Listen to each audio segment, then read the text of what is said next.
आशा शर्मा देवरिया जिला से। अभी हम सहाना गीत गा जातनी।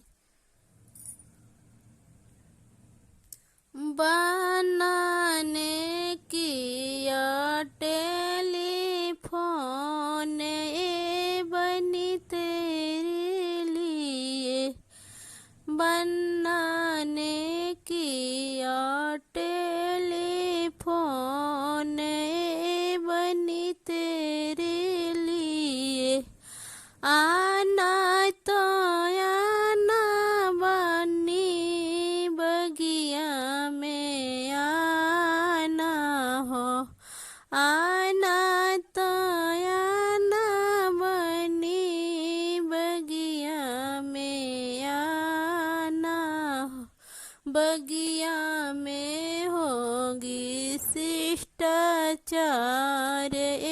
बनी तेरे लिए,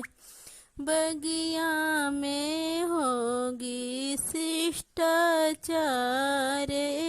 बनी तेरे लिए, बनाने किया टेलीफोन बनी तेरे लिए, आना तो आना बना मड़वा में आना हो, आना तो आना बना मड़वा में आना, मड़वा में होगी से नुरदान बनी तेरे लिए, मड़वा में होगी से नुरदान बनी तेरे लिए, बन्नी ने किया टेलीफोन बना तेरे लिए, आना तो आना बना कोहबर में आना हो, आना तो आना बना कोहबर में आना, कोहबर में होगी मुलाकात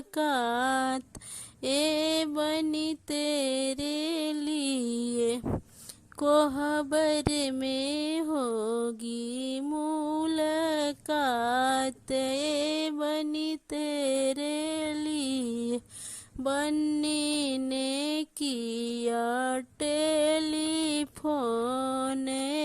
बना तेरे लिए,